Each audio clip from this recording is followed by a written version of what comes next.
بسم الله الرحمن الرحيم. السلام عليكم ورحمة الله وبركاته. إن الحمد لله نحمده ونستعينه ونستغفره ونعوذ بالله من شرور أنفسنا ومن سيئات أعمالنا. من يهده الله فلا مضل له ومن يضلله فلا هادي له. ونشهد أن لا إله إلا الله وأن محمدا عبده ورسوله الذي أرسله بالحق بشيرا ونذيرا وداعيا إلى الله بإذنه وسراجا منيرا. أما بعد فقد قال الله تعالى في كلامه المجيد وفرقانه الحميد. أعوذ بالله من الشيطان الرجيم. بسم الله الرحمن الرحيم. ياسين والقرآن الحكيم. وقال تعالى في شان حبيبه آمرا ومخبرا إن الله وملائكته يصلون على النبي يا أيها الذين آمنوا صلوا عليه وسلموا تسليما. اللهم صل على مولانا وعلى آل سيدنا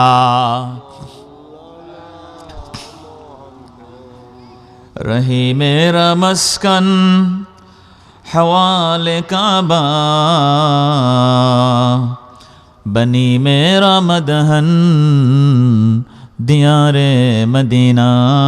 अल्लाहुम्मा जोरे सल्ले अला सय्यिदिना मौलाना وعلى آل سيدنا. শাহবন্দর মাইজপাড়া ইসলামী যুব সমাজের উদ্যোগে আয়োজিত এলাকাবাসীর মুর্দেগানদের ইসালে সব উপলক্ষে আয়োজিত আজকের এই খতমে কোরআন, খতমে খাজে গান এবং 19তম বার্ষিক তাফসিরুল কোরআন মাহফিল 2020 ঈসাই সনের সম্মানিত সভাপতি, সম্মানিত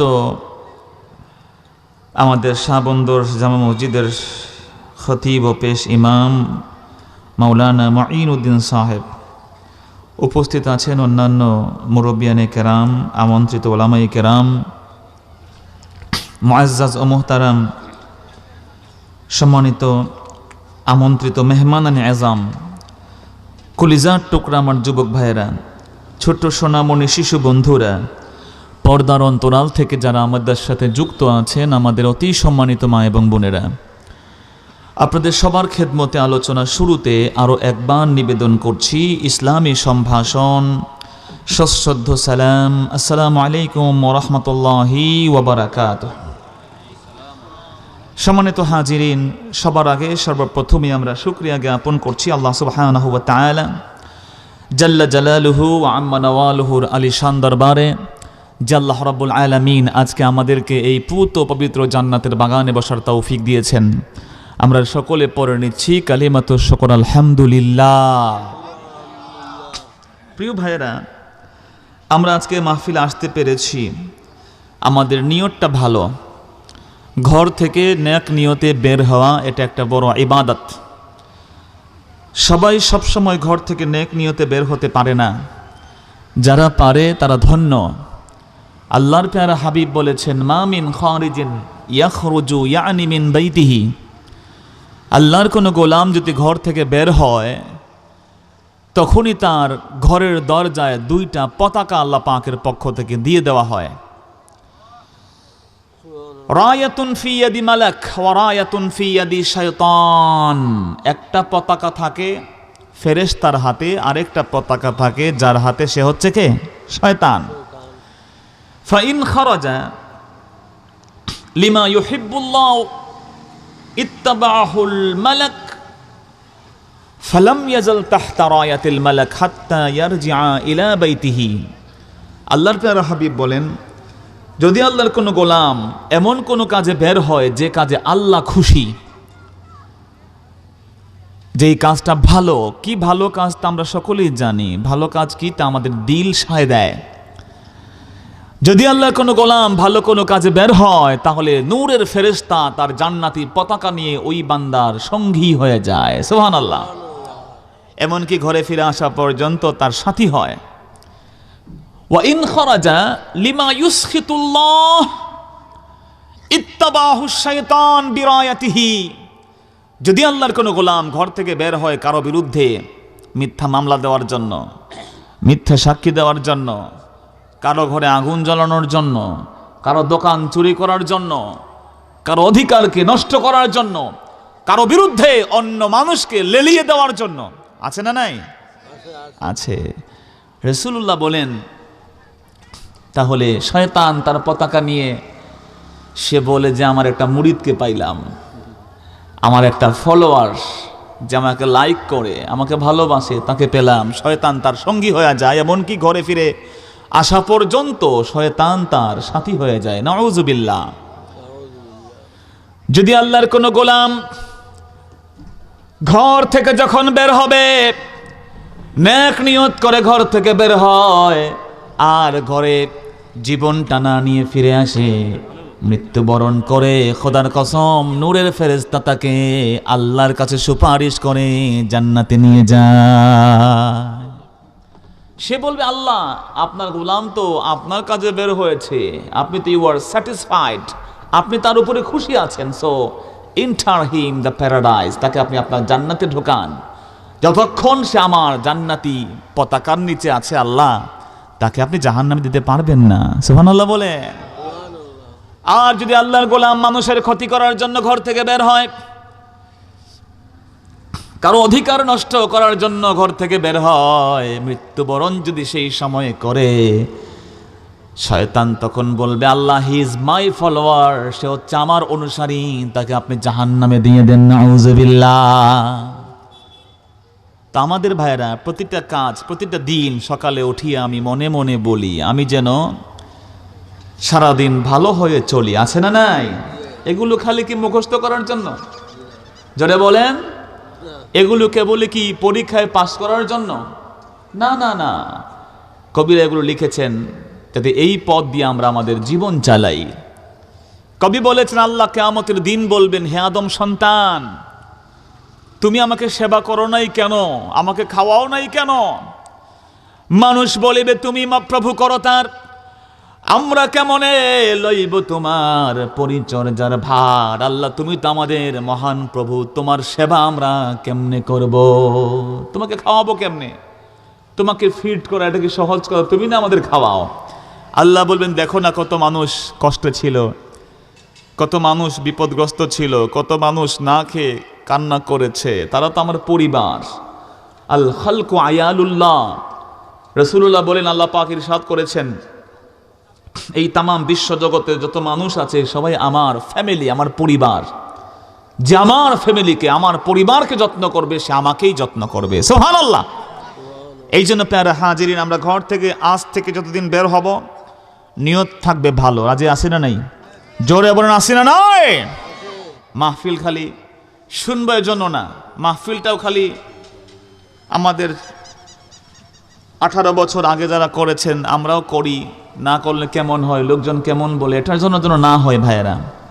এই 18 বছরে অনেক মানুষ আমাদের থেকে বিদায় নিয়েছেন, ঠিক না বলেন? কেউ বয়সে আমাদের থেকে ছোট, কারো চলে যাওয়া আমরা কখনো আমাদের আগে কল্পনা করি নাই, বাট তারা চলে গেছেন। এই জন্য মাহফিল যেন হয় আমলের জন্য, আল্লাহ তৌফিক দেন, জোরে কোন আমিন। সম্মানিত হাজিরিন, তাহলে আমরা আজ থেকে নিয়ত করব যে আমরা ঘর থেকে বের হওয়ার সময় বুঝে নিব যে আমি কার বন্ধু হচ্ছি, শয়তানের বন্ধু না, আল্লাহর অলির বন্ধু না, ফেরেশতার বন্ধু। এই নিয়ত যখন করে নিব, আমার দ্বারা কোনো অন্যায় কাজ সমাজে হতে পারবে, আমার দ্বারা কোর্টে গিয়ে কারো বিরুদ্ধে মিথ্যা সাক্ষী দেওয়া যাবে। কিন্তু কোর্ট আদালতে মিথ্যা সাক্ষী আছে না নাই? জোরে কোন আছে না নাই? হিংসা বিদ্বেষ অপরের প্রতি আমাদের আছে না নাই? এই সমাজের ভিতরে কারো কল্যাণ দেখলে আমাদের গা জ্বলে, এমন মানুষ সমাজে আছে না নাই? যে তুমি খালি চেয়ারম্যান হবা, তোমার বাস একটা দিয়ে দিয়ে আমি চেয়ারম্যান হয়ে যাব, আমি কেন হতে পারবো না? না, এটা করো না। চারটা ধ্বংস তুমি চেয়েও না, এটা হিংসা। হিংসা, সমাজ ধ্বংস হয়েছে হিংসার কারণে। পৃথিবীতে আসমানে সবচেয়ে প্রথম নাফরমানি হয়েছে হিংসার কারণে। ইবলিস আদমকে হিংসা করেছে, ঠিক কিনা বলেন? আর জমিনের প্রথম অপরাধ হয়েছে হিংসার কারণে। হাবিল যখন ইকলিমকে বিয়ে করবেন, কাবিল সহ্য করতে পারে নাই, সে বলল তোমার বিবি সুন্দর হবে কেন, তোমার বিবিটা আমার লাগবে। এইটাই হলো হিংসা। পৃথিবীতে প্রথম হত্যাযোগ্য হয়েছে যে অপরাধ, সেই অপরাধের টাইপ হচ্ছে হিংসা। তার নাম কি জোরে বলেন? হিংসা। এই জন্য আল্লাহ জানিয়ে দিয়েছেন, ওয়া মিন শাররি হাসিদিন ইযা হাসাদ। দোয়ার মধ্যে আমরা হিংসুক থেকে বাঁচতে চাইবা একজনের কাছে, জোরে বলেন তো তিনি কে? তো যে মাবুদ আমাদেরকে নেক নিয়তে বের হওয়ার তৌফিক দিলেন, আজকের মাহফিলে যে আমরা আসছি এর মধ্যে কোনো ভেজাল আছে? জোরে বলেন আছে? এই মাহফিলে একটা নেক নিয়তে আমরা এসেছি, আমাদের নিয়তটা ভালো, অত্যন্ত ভালো একটা ইন্টেনশন নিয়ে এসেছি যে আমাদের মুর্দে গানদের জন্য দোয়া করব। প্রিয় ভাইয়েরা, তো আমাদের যে মাবুদ এই সুযোগ দিলেন, বহু মানুষকে সুযোগ দেন নাই আল্লাহ, ঠিক কি না? সে এখনো বের হয়ে আসতে পারে নাই, বাট আমরা আশা করি তিনি আসবেন। কারণ মাহফিল হয়, মাহফিলের সবচেয়ে ইম্পর্টেন্ট পার্ট হচ্ছে দোয়া। কথাবার্তার মধ্যে ভেজাল আছে, কথাবার্তার মধ্যে আর্টিফিশিয়ালিটি আছে। বক্তা যখন কথা বলে বিভিন্ন ডাইমেনশনে কথা বলে, একটা মাহফিলকে ধরে রাখার জন্য অনেক কিছু করতে হয়, ঠিক কিনা বলেন? একটা আর্ট, একটা যোগ্যতা, সবাই তা পারে না। কেউ এজন্য মানুষকে হাসান, কেউ কাঁদান, বিভিন্ন টাইপের বক্তব্য বাংলাদেশে আছে না নাই? আছে। হাসির ওয়াজ আছে, কান্নার ওয়াজ আছে, ধুলাই করার ওয়াজ আছে না নাই? বাস দেওয়ার ওয়াজ কি নাই? আছে। সাইজ করার ওয়াজ আছে, সব ধরনের ওয়াজ। কি যে ভ্যারাইটি বাংলাদেশের ওয়াজের ভাই! তো যাই হোক, ওগুলো তো থাকবেই, কিন্তু ফিজিক্যাল অ্যাটেন্ডেন্স একটা উপকার কি? তা হলো যখন নেক নিয়তে ঘর থেকে বের হয়ে গেছেন, আপনার বন্ধু হয়ে গেছে জান্নাতের ফেরেশতা। সুবহানাল্লাহ। দ্বিতীয় উপকার হলো একটা দোয়া হয়। আলেম ওলামারা এখানে আসেন, কোন কোন হাদিসে এসছে 40 দিন পর্যন্ত ওই এলাকাতে কোন মাহফিল যদি হয়, 40 দিন ওই এলাকার কবরস্থানের মুর্দে গানদেরকে আল্লাহ কবর আযাব বন্ধ করে দিবেন। সুবহানাল্লাহ। 3 নম্বর উপকার হলো, যেই মানুষগুলো এই মাহফিলে আসে দুহাত তুলে দোয়া করবে, কেউ কোটি টাকার মালিক, কেউ পথের ভিক্ষুক, প্রত্যেকেরই প্রয়োজন আছে একজনের কাছে। তিনি কে? সে জানে আমার এই ব্যথা, আমার এই দিলের যে যন্ত্রণা কেউ দূর করতে পারবে না, পারবে একজন। তিনি কে? সেই ব্যথা দূর করা দরকার আছে না নাই? আছে। দোয়া, দোয়া। আল্লাহ বলছেন দোয়া করো, আমার কাছে না চাইলে আমি রাগ হয়ে যাই। তুমি একজনের কাছে চাবা, বারবার চাইলে বিরক্ত হবে, বা আমি আল্লাহ আমার কাছে না চাইলে আমি আল্লাহ রাগ হয়ে যাই। সুবহানাল্লাহ। আমরা আল্লাহর কাছে চাইবো, রাজি আছি না নাই? মন দিয়ে চাইবো, অন্য মুসলমানের জন্যও চাইবো, খালি নিজের জন্য না। যদি আপনি আপনার কোনো দোয়া কবুল করাতে চান, তো ওই দোয়া আপনার ভাইয়ের জন্য করেন। রাসূল বলেছেন, যখন কোনো মুসলমান তার ভাইয়ের জন্য দোয়া করে, একজন ফেরেশতা দুহাত তুলে আল্লাহর কাছে খালি আমিন আমিন বলতেই থাকে। সুবহানাল্লাহ। সহিহ মুসলিমের হাদিস বলছি আপনাকে আমি, যদি আপনি চান আপনার ছেলেটার ইংল্যান্ডের ভিসা লাগবে, আর আপনার ভাই তার সন্তানের ইংল্যান্ডের ভিসার জন্য ট্রাই করছে, আপনি আপনার সন্তানকে বাদ দিয়ে আপনার ভাইয়ের সন্তানের জন্য দোয়া করেন। আপনার সন্তানটা কবুল করার দায়িত্ব ফেরেশতা নিয়ে নেবে। সুবহানাল্লাহ। শুধু তাই না, ফেরেশতা বলে, আল্লাহ তোমার বান্দা তার মুসলমান ভাইয়ের জন্য যেই দোয়া করছে, আল্লাহ গো তোমার বান্দার জন্য তুমি হুবহু সেই দোয়া কবুল করে না। আপনার বদ আমলের কারণে হয়তো বা আমার বদ আমলের কারণে হয়তো দোয়া কবুল নাও হতে পারে, কিন্তু ফেরেশতা কখনো আল্লাহর সাথে কখনো নাফরমানি করে? ফেরেশতা he is requesting, say request করছে আমাদের দোয়ার জন্য। এই জন্য আমরা আজকে মাহফিলে আসতে পেরেছি, আমরা খুশি না বেজার? খুশি হয়ে জবান খুলে উচ্চ আওয়াজে একবার বলুন কালিমাতুশ শুকর আলহামদুলিল্লাহ।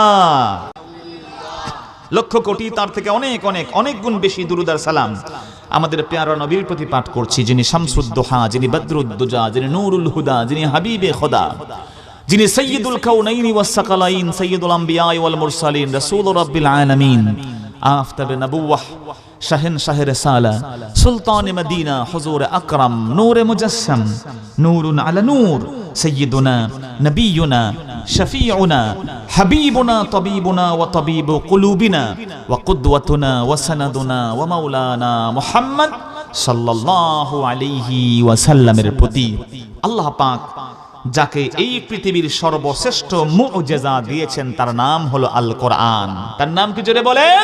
আল কোরআন। আজকে যে আলোচ্য বিষয় কোরআনের আলোকে বিজ্ঞান। প্রিয় ভাইরা, প্রথম কথা হলো কোরআন পাক মোটেও বিজ্ঞানের কোনো বই নয়। কোরআন পাক হচ্ছে হেদায়েতের বই। কিসের বই জোরে বলেন? হেদায়েত।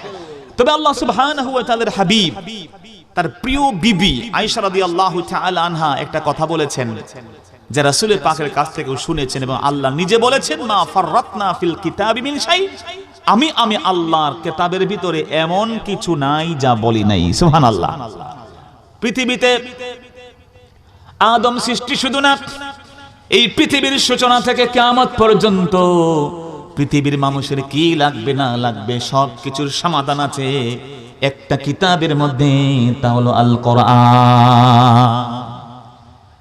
এমন এক সংবিধান, এমন এক জীবন বিধান, যেই জীবন বিধানের মধ্যে কোনো পার্থক্য নাই, কোনো পরিবর্তন নাই। মানব রচিত যতগুলো জীবন বিধান আছে তার মধ্যে পার্থক্য আছে, চেঞ্জ আছে, সময়ের বিবর্তন আছে, কিন্তু কোরআন মজিদ হচ্ছে সার্বজনীন, যার মধ্যে কোনো পরিবর্তন নাই। কারণ এই কোরআনকে অপরিবর্তন করে, ওই কোরআনকে পৃথিবীর মানুষের জন্য চিরন্তন করে নাজিল করেছেন কে? লা তাবদীলা লিকালিমাতিল্লাহ।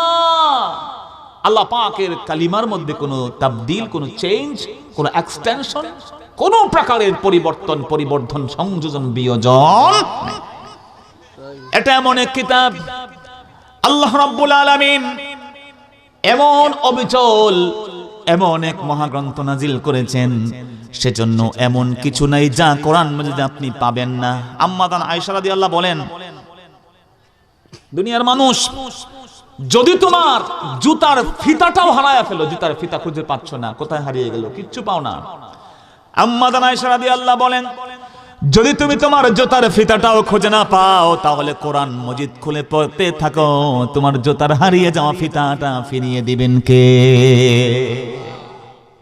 প্রিয় ভাইরা, সব আছে এর মধ্যে। যেহেতু সবকিছু আছে, তাহলে কোরআনে বিজ্ঞানও আছে না নাই? জোরে বলেন, আছে না নাই? সব আছে। তবে এই আলোচনাটা একজন ডাক্তার অথবা একজন বিজ্ঞানী করলে ভালো হতো, তাহলে বিষয়টা আর একটু সুন্দর লাগতো, ঠিক কিনা বলেন? আমরা তো বিজ্ঞানী না, আমরা ছোটবেলা যা যা পড়েছি অথবা এখনো কিছু গবেষণা করে যা দেখি, সেগুলো আমরা একটু পরে পরে বলবো, just like that, not enough than that. এর চেয়ে কিছু না, এর চেয়ে যথেষ্ট করতে পারবো না। আমি জাস্ট আপনাকে বিজ্ঞানীরা কি কি বলেছেন বা কোরআন শরীফ থেকে কি কি ইন্ডিকেশন গুলো আমাদের সহজ বুদ্ধ যেগুলো আছে তা আমরা দেখতে পারি। কিন্তু পৃথিবীর যত বড় বড় বিজ্ঞানী তারা সবাই বলেছেন এই পৃথিবীর সর্বশ্রেষ্ঠ বিজ্ঞানের বই হচ্ছে আল কোরআন। বলেন সুবহানাল্লাহ। আপনি সমাজ বিজ্ঞান বলেন, রাষ্ট্রবিজ্ঞান বলেন, ভূবিজ্ঞান বলেন, উদ্ভিদ বিজ্ঞান বলেন, প্রাণী বিজ্ঞান বলেন, জীববিজ্ঞান বলেন, পদার্থ বিজ্ঞান বলেন, রসায়ন বিজ্ঞান বলেন, মহাকাশ বিজ্ঞান বলেন, সব বিজ্ঞানের মূল উৎস আছে আল কোরআনে। সুবহানাল্লাহ। এই জন্য পৃথিবীর একজন prominent, most powerful scientist of the world, পৃথিবীর একজন মহাবিজ্ঞানী, তার নাম হচ্ছে মরিস বুখাইলি। তিনি বই লিখে গেছেন বাইবেল, কোরআন ও বিজ্ঞান। তিনি প্রমাণ করেছেন পৃথিবীতে কোরআন হচ্ছে অপরিবর্তিত। পৃথিবীর সব বিজ্ঞানী এক হয়ে কোরআন পাকের একটা ত্রুটি খুঁজে বের করতে পারে নাই। সুবহানাল্লাহ বলেন। এই জন্য আমি তেলাওয়াত করেছি ইয়াসিন ওয়াল কোরআনিল হাকিম।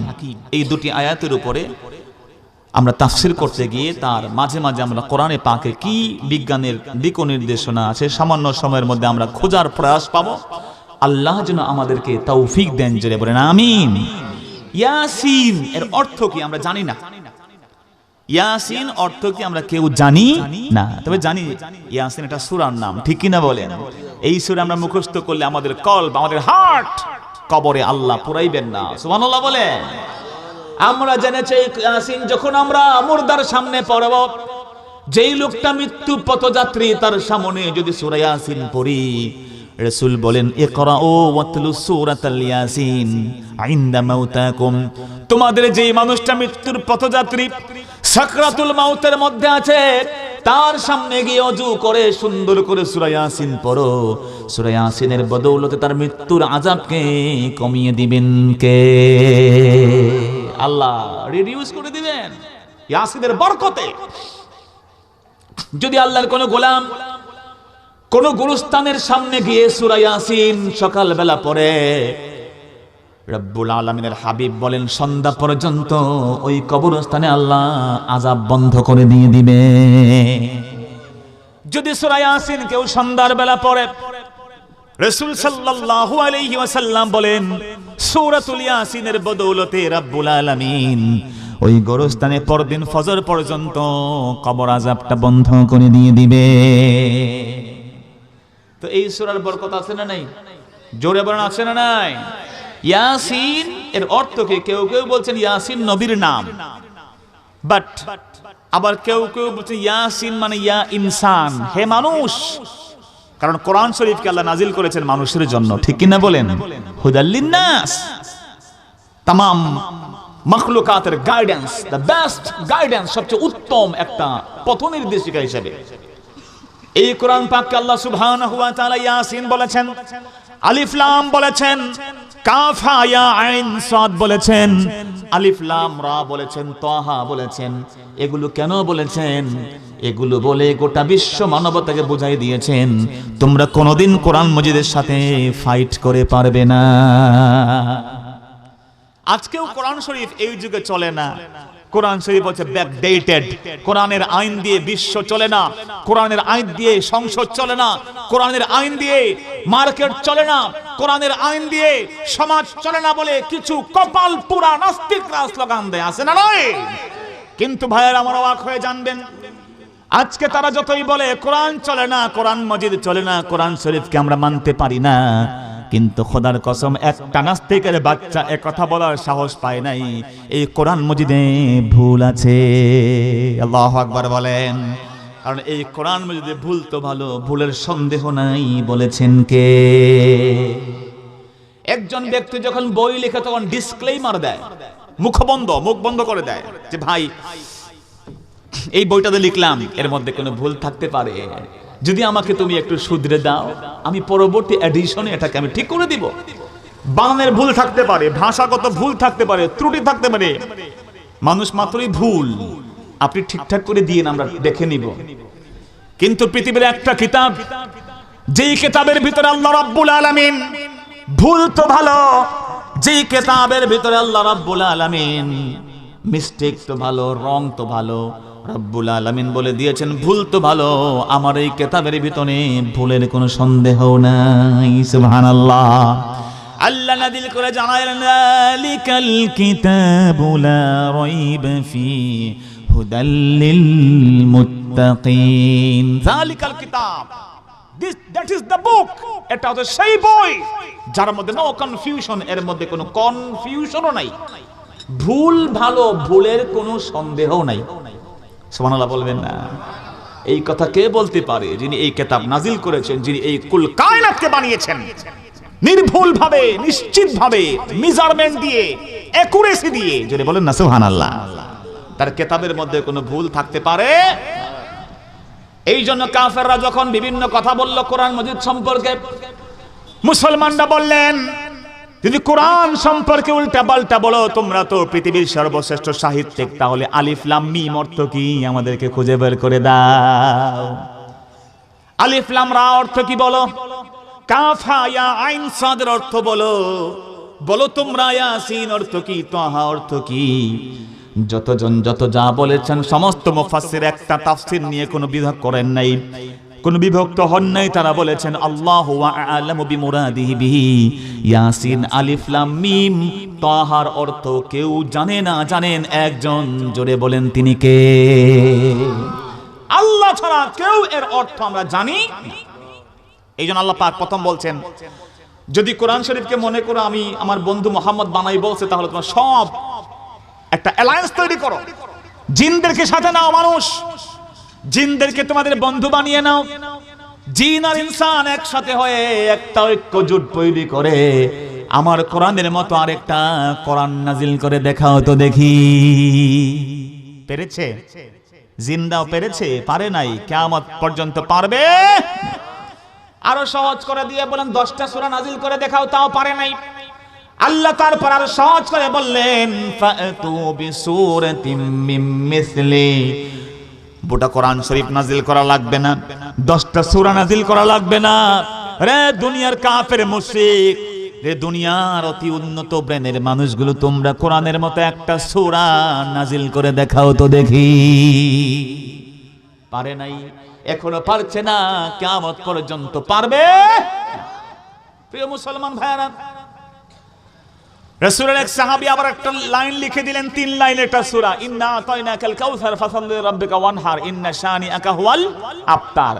উনি একটু আগ বাড়িয়ে বললেন তোরা তো কোরআন শরীফ পারস নাই, 10টা সূরা পারস নাই, একটা সূরা পারস নাই, একটা আয়াত লিখে দেখা।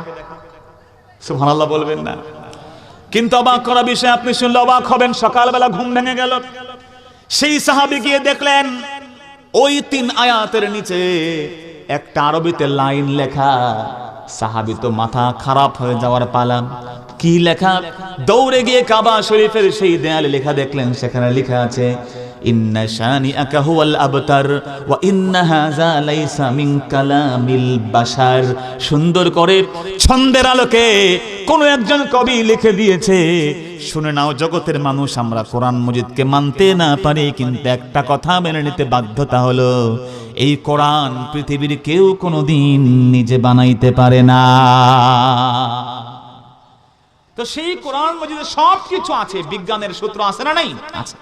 বিজ্ঞানের প্রথম কনসেপ্ট হচ্ছে পৃথিবী তৈরি হলো কেমনে, এই পৃথিবীটার সৃষ্টি কোথা থেকে আসছে, এ নিয়ে বহু চিন্তা করতে করতে একজন বিজ্ঞানী জর্জ ল্যামিটায়ার, তিনি একটা আবিষ্কার করেছেন 1927 তিনি বলছিলেন পৃথিবীটা তৈরি হয়েছে একটা বিস্ফোরণের মাধ্যমে, যার নাম তারা দিয়েছে বিগ ব্যাং।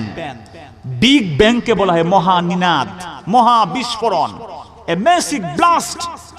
বিশাল এক বিস্ফোরণ থেকে পৃথিবী তৈরি হয়েছে। কি থেকে জোরে বলেন? বিস্ফোরণ। তারা বলেছে যে এই পৃথিবীটা ছিল, the world was a fire ball. এটা বাস্তব ঘটনা আপনাকে বলছি আমি। তারা বলছে পৃথিবীটা ছিল একটা আগুনের গোলক, একটার সাথে পুরো পৃথিবী একটা বলের মতো ছিল। হঠাৎ করে কোনো একটা বিস্ফোরণ হওয়ার সাথে সাথে পৃথিবীর জমিন আসমান একসাথে মিশানো ছিল, আলাদা হয়ে গিয়ে গোটা জগৎ তৈরি হয়ে গেছে। সুবহানাল্লাহ বলেন। প্রিয় ভাইরা আমার, আজকের বিজ্ঞান এই কথা বলেছে যে এই পৃথিবীটা ছিল, আসমান জমিন লাগানো ছিল। 1927 সালে যে লেমিটার এই কথা বলেছেন, তার জন্মের অন্তত 1400 বছর আগে আল্লাহর নবী এই কথাই কোরআনে তেলাওয়াত করে শুনিয়ে গেছে।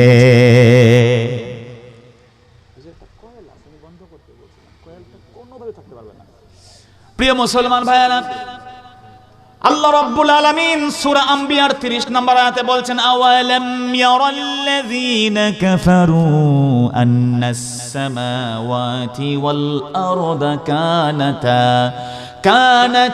রাতকান ফাফাতাকনাহুমা। এই আয়াতের অর্থ হচ্ছে আল্লাহর রাসূলকে আল্লাহ বলছেন, বন্ধু বলেন তো কাফেরদের, তারা কি দেখে না যে আন্নাস সামাওয়াত, নিশ্চয়ই আসমানগুলো, ওয়াল আরদ, জমিন, কানাতা, উভয়ে ছিল, রাতকা, রাতকা মানে অ্যাটাচড, একটার সাথে আরেকটা মুলতাসিকা, মিশে ছিল। আসমান এবং জমিন একত্রে মিশে ছিল। ফাতাকনাহুমা, আমি আল্লাহ উভয়টাকে কোন পার্থক্য হয়ে যাও এক আওয়াজ করেছি, দুইটা পার্থক্য হয়ে গেছে। বলেন না সুবহানাল্লাহ। আচ্ছা ভাইরা, একজন ব্যক্তির ঈমান আনতে আর কি লাগে বলেন তো? আজকের বিজ্ঞানীরা 1927-এ যা ইনভেন্ট করেছে, আবিষ্কার করেছে, ডিসকভার করেছে, তারা বলছে আসমান জমিন এক এবং বিগ ব্যাং সূত্র নিয়ে কারো কিন্তু আপত্তি নাই। সব বিজ্ঞানী ল্যাবরেটরির এই বক্তব্য কবুল করে বলেছে, হ্যাঁ, you are correct, your invention is perfect, তোমার কথাগুলো সঠিক, যে পৃথিবী আসলেই একসাথে মিলানো ছিল, হঠাৎ করে বিস্ফোরণের জগৎ তৈরি হয়েছে। আর আল্লাহ রাব্বুল আলামিন বলেছেন, ইন্নাহু ইযা আরাদা শাইআন আইয়াকুলা লাহু কুন ফায়াকুন। ও বন্ধু মুহাম্মদ শোনো, তোমার রব যখন কোনো কিছু চান, কিচ্ছু করা লাগে না, কেবল তিনি অর্ডার করেন, হও হও বলতে দেরি, সব কিছু অটোমেটিক্যালি হয়ে যায়। আল্লাহ তো বলে দিয়েছেন আসমান জমিন একসাথে মিলিত ছিল, আমি আল্লাহ পার্থক্য করে দিয়েছি। তো কোরআন মজিদের মধ্যে যে সূত্র ১৫০০ বছর আগে দিয়েছেন, বিগ ব্যাং এর সূত্র, আজকের বিজ্ঞান তা খুঁজে পেয়েছে। বলেন না সুবহানাল্লাহ। পৃথিবী কেমনে ধ্বংস হবে, বিজ্ঞান তাই একই কথা বলেছে। বিজ্ঞান বলেছে গোটা পৃথিবী আল্লাহ রাব্বুল আলামিন ধ্বংস করে দিবেন, একটা মহা বিস্ফোরণ হবে, ওই মহা বিস্ফোরণে এই পৃথিবীটা আবার ধ্বংস হয়ে যাবে।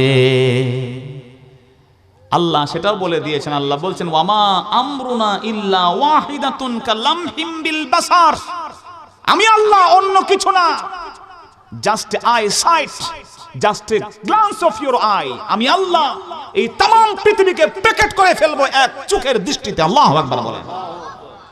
কিচ্ছু লাগবে না। ওয়ানুফিখা ফিস সূর, আল্লাহ বলছেন সিংহায় যখন ফুঁক দেওয়া হবে, ফাসাইকা মান ফিস সামাওয়াতি ওয়া মান ফিল আরদ, এক চিৎকারের সাথে আসমানে যারা আছে, জমিনে যারা আছে, সব মানুষগুলো বেহুশ হয়ে জমিনে পড়ে যাবে। একটা মাত্র আই সাইট, একটা গ্লান্স অফ ইওর আই, তোমার চোখে দিয়ে তাকাবে, চোখের পলকের সাথে আল্লাহ পাক জগৎকে ধ্বংস করে দিবেন। সুবহানাল্লাহ বলবেন না? তাহলে পৃথিবী সৃষ্টি এবং পৃথিবী ধ্বংসের কথা যেমন করে আল্লাহ সুবহানাহু ওয়া তাআলা কোরআনে মাজিদে বলে দিয়েছেন, আজকের বিজ্ঞান তা মানতে বাধ্য। ভাই কথা বলেন ঠিক কি না? আল্লাহ বলছেন, ওয়া কাদারুল্লাহ হাক্কা কদরি ওয়াস সামাওয়াতু মাতুইয়াতুম বিয়ামিনিহি, আল্লাহ বলছেন আল্লাহ যা ইচ্ছা তাই করতে পারেন, এক মুহূর্তে গোটা পৃথিবীকে আল্লাহ ভাঁজ করে তার কুদরতে নিয়ে নেবেন। সুবহানাল্লাহ বলেন। আসমান জমিন যেমন একসাথে ছিল, আবার এটাকে আল্লাহ প্যাকেট করে দিবেন। বিজ্ঞান এখন কয় ঠিক ঠিক, এগুলোই কিন্তু সঠিক কথা, আগে যা বলছি এগুলো সব ভুল কথা। বিজ্ঞানের মতামত চেঞ্জ হয়, বিজ্ঞান is changeable, but Quran is unchangeable. Quran কখনো চেঞ্জ হয়? চেঞ্জ হওয়ার প্রয়োজন নাই তো ভাই, ঠিক কি না বলেন? ডাক্তারের মত চেঞ্জ হয়, উকিলের মত চেঞ্জ হয়, সংসদের যে সংবিধান আছে তাও চেঞ্জ হয়, কিন্তু আল্লাহ রাব্বুল আলামিন যে ম্যানুয়াল আমাদেরকে দিয়েছেন তার মধ্যে কোনো পরিবর্তন নেই। কারণ আমাদের কিয়ামত পর্যন্ত আমরা কি করব না করব সব জানেন কে? আল্লাহ। সাময়িকভাবে আমাদের কাছে একটু একটু উল্টাপাল্টা মনে হতে পারে, কিন্তু আল্লাহ আমাদের যে ইনস্ট্রাকশন দিয়েছেন, যে ম্যানুয়াল দিয়েছেন, যেই প্রসপেক্টাস দিয়ে দিয়েছেন, এর চেয়ে উত্তম কিছু হইতেই পারে। বিজ্ঞানীরা আগে বলতো কি জানেন? ওরা বলতো বেশি দূরে যাইস না, বেশি দূরে বিমান নিয়ে এরপরে গাড়ি নিয়ে যাইস না, পৃথিবীর কোন খালে যায় পড়ে যাবি। ওরা মনে করতো পৃথিবীটা সমতল, just like a football field, একটা ফুটবল মাঠের মতো মনে করতো। বানাই বলছে না ভাই, আপনি বিজ্ঞানের ইতিহাস খুঁজেন দেখবেন বিজ্ঞানীরা কি বলতো। ওরা বলতো পৃথিবী হচ্ছে একটা ফুটবল মাঠের মতো, বেশি কামড়ায় গেলে তুমি কি করে পরে যাবা, পৃথিবী থেকে তুমি হারিয়ে যাবা। কথা বুঝতে পেরেছেন? কিন্তু আজকের বিজ্ঞান বলেছে না, পৃথিবীটা রাউন্ড, পৃথিবীটা শেপটা সমতল নয়, গোটা পৃথিবীটা একটা গোল গোলাকার বস্তু। আচ্ছা ভাই, বিজ্ঞান বলেছে এই কথা হয়তো 100 বছর আগে, কিন্তু কোরআন কি বলছে দেখেন। আল্লাহ রাব্বুল আলামিন জানিয়ে দিয়েছেন, خلق السماوات والأرض بالحق يكور الليل على النهار ويكور النهار على الليل আল্লাহ বলেন আসমান জমিন আমি আল্লাহ তৈরি করেছি আর আমি আল্লাহ রাব্বুল আলামিন দিনকে রাতকে দিয়ে পেঁচিয়ে দেই আর রাতকে দিয়ে দিনটাকে আমি পেঁচাইয়া দেই বন্ধু পেঁচাইতে হলে জিনিসটা গোল হওয়া লাগে কথা বলেন ঠিক কিনা কাউয়ারা ইউকাউবিরু তাকওয়ির মানে গোল, কোন গোল বস্তু রাউন্ড শেপ না হলে এটাকে পেছানো যায় না। পেছাইতে হলে কি লাগে? গোল হওয়া লাগে না। পাগড়ি পেছাই না আমরা, পাগড়িটা কি গোল না চ্যাপ্টা না তিন কোণা না রেক্ট্যাঙ্গেল না অক্টাঙ্গেল না triangle, it's the round shape. পাগড়ির শেপটা কি ভাই? Round shape. কাবাগরকে কেন্দ্র করে ঘুরি না আমরা, রাউন্ড শেপে ঘুরি। তা আল্লাহ বলতেন রাতকে দিন দিয়ে দিনকে রাতকে আমি ঘুরিয়ে দেই। এই যে ঘুরিয়ে দেই তাহলে বোঝা গেল পৃথিবীটা গোল। পৃথিবীটা কি জোরে বলেন? অন্য আয়াতে আল্লাহ বলছেন ওয়াল আরদা দাহাহা, আমি আল্লাহ এই পৃথিবীকে করেছি দাহা। দাহা মানে একটু চ্যাপ্টা ডিমের আকৃতিতে, বলেন না সুবহানাল্লাহ।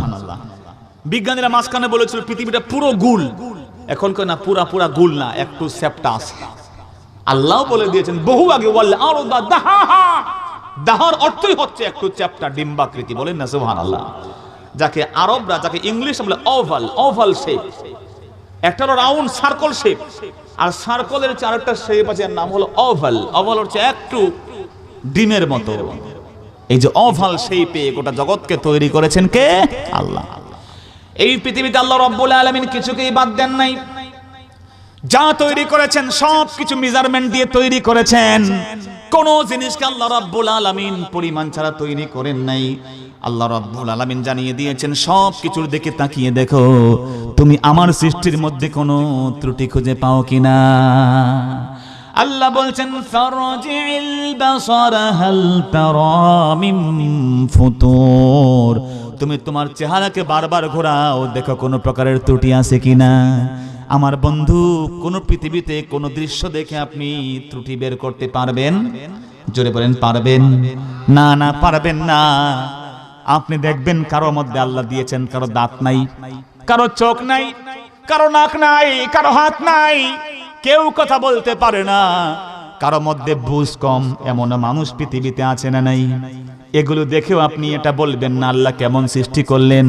আল্লাহ তাকে যেমন ইচ্ছা তেমনই বানিয়েছেন। আল্লাহ তাকে ওই চোখ না দিয়ে তৈরি করেছেন, ওইটাই তার পূর্ণতা। সুবহানাল্লাহ বলেন। এমন মানুষ আমাদের সমাজে আছে যার সন্তান চোখে দেখে না, জন্মান্ধ, আছে না নাই? বাপ মা পরিচয় দিতে চায় না, কয় ছেলে আমার 3টা, আসলে ছেলে 4টা। আরেকটার পরিচয় হাইড করে, গোপন করে। না না না, গোপন কেন করবা? আর আপনারাও কিছু আছেন, আমরাও কিছু আছি যারা বলি তোমার ছেলে চোখে দেখে না, জন্ম নিল কেন, নিশ্চয়ই তোমার কোনো পাপ আছে। নাউজুবিল্লাহ বলেন, চিৎকার দিয়ে বলেন নাউজুবিল্লাহ। এটা কবিরা গুনাহ আপনি করেছেন, আল্লাহর সৃষ্টির সাথে আপনি ব্যঙ্গ করেছেন, কথা বলেন ঠিক কি না? কারো পাপের কারণে এই সন্তান জন্ম আল্লাহ দেন না, এটা আল্লাহ ভালো করেই বুঝেন কার গর্বে কি হবে। এটা পৃথিবীর কোনো শাসক দেয় নাই যে তার মধ্যে কোনো ত্রুটি করবে। যিনি দিয়েছেন তিনি পৃথিবীর সর্বশ্রেষ্ঠ শাসক, সর্বশ্রেষ্ঠ স্রষ্টা। কোনোদিন তিনি কারো সাথে কোনো খারাপ আচরণ করেন না। সুবহানাল্লাহ। কারো চোখ দেন নাই, তাকে আল্লাহ বাঁচাই দিয়েছেন চোখের জিনা থেকে, কথা কোন ঠিক কিনা? চোখ দিয়া সব অপরাধ শুরু হয় চোখ দিয়া। ভাই চোখ দিয়া দেখছেন তার হাতে আইফোন 11 আছে, ওইটা আমার চিন্তাই করা লাগবে, ঠিক কিনা বলেন? আগে চোখ কয় দেখ, হার্ট কয় দেখছি, কি করবো? শয়তান কয় মার ওরে, কথা কোন ঠিক কিনা? এই শুরুটা করে কে? চোখ, ইওর আইজ। যখন এই 9 কোটি সেল দিয়ে আল্লাহ চোখ বানাইছেন, কত কোটি? জোরে বলেন। ছোট্ট চক্ষু, কত মেগাপিক্সেল ক্যামেরা আপনাকে দিয়েছেন। এই ক্যামেরার দাম হলে বিজ্ঞান বলছে কয়েকশো কোটি টাকার। চোখ আল্লাহ আপনার এই 2 জায়গাতে দিয়ে দিয়েছেন। সুবহানাল্লাহ বলেন। প্রিয় মুসলমান ভাইরা, এই জন্য কোন মানুষের যদি চোখ না থাকে টিটকারি করবেন না, বরং আল্লাহ রাব্বুল আলামিন তাকে চোখ দেন নাই। রাসূল বলেছেন, আল্লাহ বলেন যদি আমার কোনো গোলামের 2টা চোখ না দেই তাহলে আমি কিয়ামতের দিন তাকে জান্নাত না দিয়ে সন্তুষ্ট হব না। তবে দুটো কাজ করতে হবে, একটা হলো পেশেন্স, আরেকটা হচ্ছে এক্সপেকটেশন অফ রিওয়ার্ড। প্রথমটা হচ্ছে ধৈর্য, আর 2 নম্বর আল্লাহর কাছে চাইতে হবে উজরত। আল্লাহ দুনিয়াতে দাও নাই, পরকাল আমাকে দাও। বহু চোখওয়ালা মানুষ কিয়ামতের দিন অন্ধ হয়ে উঠবে, ঠিক কি না বলেন? আল্লাহ বলেছেন ওয়ানাহশুরুহু ইয়াওমাল কিয়ামাতি আ'মা قال رب لم حشرتني أعمى وقد كنت بصيرا। কিয়ামতের দিন আল্লাহ পাক কিছু কিছু মানুষকে অন্ধ বানিয়ে তুলবেন। সে বলবে, আল্লাহ আমি তো চোখে দেখতাম, আমি কিছু দেখি না কেন আল্লাহ? আল্লাহ বলবেন, তোমার কাছে বহু দৃশ্য এসেছে, একজনের সন্তান অন্ধ জন্ম নিয়েছে, তাকে তুমি টিটকারি করেছো, তার সাথে তুমি অন্যায় আচরণ করেছো, আল্লাহ আমি তোমাকে আজকে কিয়ামতের দিন চোখ থাকা সত্ত্বেও অন্ধ বানাই দিলাম। নাউজুবিল্লাহ বলেন। কারো সন্তান এমন হলে কটাক্ষ করা যাবে না, বুঝাবেন তার আম্মাকে আব্বাকে, শোনো তোমার ছেলে চোখে দেখে না, তোমার ছেলে তো জান্নাতি ছেলে, তোমার ছেলে তো তোমাকে জান্নাতি নিবে গো মা, সুবহানাল্লাহ বলবেন না? সেই মা ইন্সপায়ার্ড হবে, সে খুশি হবে, বলে কি তাই নাকি, আমি তো এমন চিন্তা করি নাই, আমি তো এই চিন্তা করি নাই। আপনি বলেন, মা শোনো, তোমার সন্তান একটু কম বুঝে, এজন্য আফসোস করিও না মা, তোমার সন্তান কাউকে ঠকাইবে না, তোমার সন্তান কাউকে হিংসা করবে না, তোমার সন্তান কারো দোকানে গিয়ে তার মামলা করবে না, কোর্টে গিয়ে মিথ্যা মামলা দিবে না, কারো ভোট চুরি করে তার ক্ষমতা দখল করবে না। কথা বলেন ঠিক না? তোমার সন্তান ভালো সন্তান হবে। তোমার সন্তান দুনিয়াতে যেমন তুমি তাকে না খাইয়ে দিলে সে খাবার অনুভব করে, সে অপেক্ষা করে আমার মা কখন এসে আমার মুখে খাবার দিবে। কিয়ামতের দিন যখন আল্লাহ বলবেন, বান্দা তোকে দুনিয়াতে আমি মাহরুম করেছিলাম, না না মাহরুম করি নাই, তোকে আমি বিনা বিচারে জান্নাতে দিব, সেজন্যই সামান্য সময় পরীক্ষা করেছিলাম। বিনা হিসাব, তার কোনো হিসাব নাই ভাই। যেই লোক কম বুঝে তার কোনো হিসাব আছে আল্লাহর কাছে? আল্লাহ পাঠাই দেবেন। আপনাদের বিবেক কি বলে? আমার চাচারা মামারা বলেন তো, আপনার তো বিবেক আছে, বলেন তো, যেই ছেলেটা দুনিয়াতে বসে কিছু করতে পারে না, নিজে নিজে পারে না, কিছু পারে না, সে ওয়েট করে তার মায়ের জন্য, সে ওয়েট করে কখন তার বাবা এসে তাকে কোলে নিয়ে বাথরুমে নিয়ে যাবে, সে অপেক্ষা করে কখন তার মা তার মুখ দিয়ে যেই লালাটা পড়েছে তা পরিষ্কার করবে। আপনার বিবেক কি বলে? কিয়ামতের দিন জান্নাতে গিয়ে সেই সন্তান তার মা বাবাকে খুঁজবে কিনা? সে বলে, আল্লাহ আমার আব্বা আম্মা কই, যারা আমাকে এত ভালোবেসেছে, যারা আমাকে এত খেদমত করেছে, আল্লাহ আমার আব্বা কই, আমার আম্মা কই? আল্লাহ আল্লাহ বলেন, তোর আব্বা আম্মা তো কিছু ঝামেলা করে ফেলছিল, যা তোর মনে যেহেতু এত আবেগ, আমি তোর আব্বা আম্মাকে তোর সাথে সুন্দর জান্নাতে দিয়ে দিলাম। সুবহানাল্লাহ বলবেন না? কয়দিন বাঁচবেন আপনি? কয়দিন?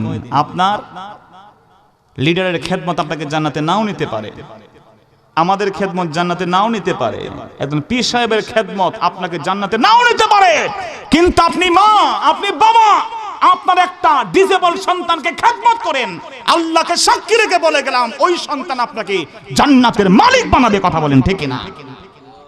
এই জন্য বন্ধু, আল্লাহ যা বানাইছেন সব ঠিক, হয়তো আপনার মনের ভিতরে ওইটা দেখে একটু ত্রুটি আসতে পারে, তা ত্রুটি না। সৃষ্টি যার বন্টন করেছেন তিনি যিনি কে? এই জন্য আল্লাহ বলছেন, সুম্মা রাজি'ল বাসারা কাররাতাইনি ইয়ানকালিব ইলাইকাল বাসারু খাসিআন ওয়া হুয়া হাসীর। একবার চিন্তা করছো, আবার চিন্তা করে আবার চোখ বাড়িয়ে দেখো, দেখবা যা আল্লাহ করেছেন সব সুন্দর করে রেখে দিয়েছেন। বলেন না সুবহানাল্লাহ? আল্লাহ পাক সূর্যকে যেখানে রাখা দরকার সেখানে রেখেছেন। সূর্য পৃথিবী থেকে যতটুকু দূরে, 1,86,000 মাইল দূরে বেগে প্রতি সেকেন্ডে সূর্য থেকে পৃথিবীর আলো এসে পড়ে। সূর্য এত দূরে আমাদের থেকে আল্লাহ পাক রেখেছেন। বিজ্ঞান বলেছে সূর্য যদি একটু সামনে চলে আসতো তাহলে গোটা পৃথিবীর মানুষ জ্বলে পুড়ে ছাই হয়ে যেত। সূর্যের তাপ আছে না নাই? হিট আছে, একটু আসতে শেষ। যেখানে রেখেছেন যদি তার থেকে আরেকটু পরিমাণে একটু দূরে রাখতেন, পৃথিবীর মানুষ ঠান্ডায় ফ্রিজ হয়ে যেত।